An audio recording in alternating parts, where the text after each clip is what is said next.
You are listening to FedBiz'5. I'm Miles Minich, and I do marketing for small businesses. My name is Anthony Duttori, and I am a federal contracting consultant.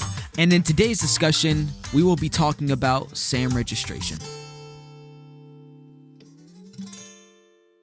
Hello, and welcome to our podcast, FedBiz'5, where you get informed, get connected, and get results. We're going to jump straight in to our topic. So in our last episode, if you haven't heard that, make sure you go listen to that.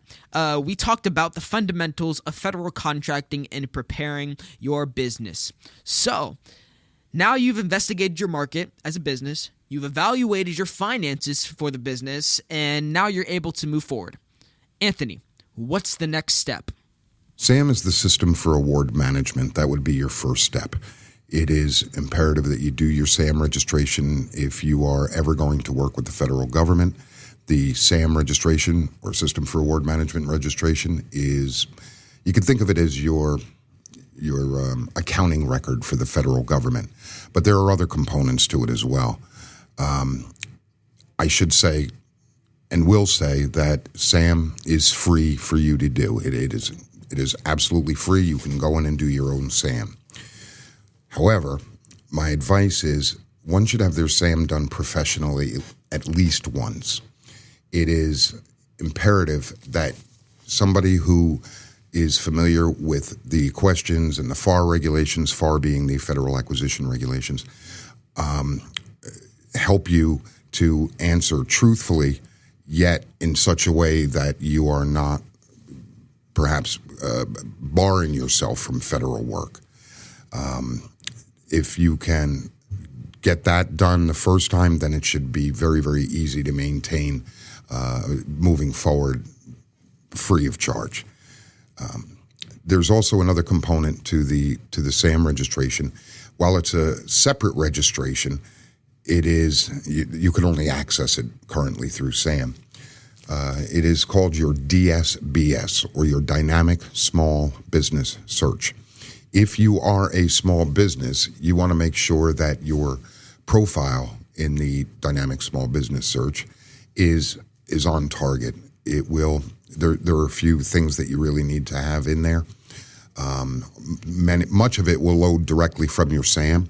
But if you think of SAM, again, as your accounting record, your DSBS is your marketing record.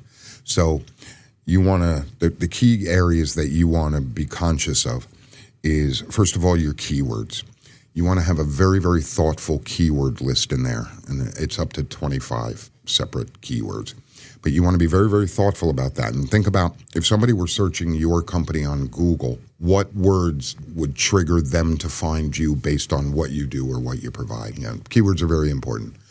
The next part is a capability narrative, and this is different. We're going to next time probably talk about a capability statement. But a capability narrative is a brief, succinct explanation to what your company does. If a contracting officer or a prime is searching for a small business and, there's 35 pages of results at 25 companies per page, you want to be succinct and direct and to the point. You don't want them wondering about what you actually do. So it's pretty much a resume. It is. Well, the capability statement is more like a resume. This is we provide. If you say we provide and then fill that thought out, finish that thought, you're on track for a good capability narrative in your DSBS. Yeah. The other thing is a past performance or past history, work history. If you have federal past performance, absolutely that should be in there, and that should lead the charge. If you have state and local past performance, that should be in there as well. If you have commercial, and that should be in there as well. Now, they're loaded in a little bit differently, but you need to have some sort of work history there. Otherwise, the impression that you're giving is you've never worked for anybody.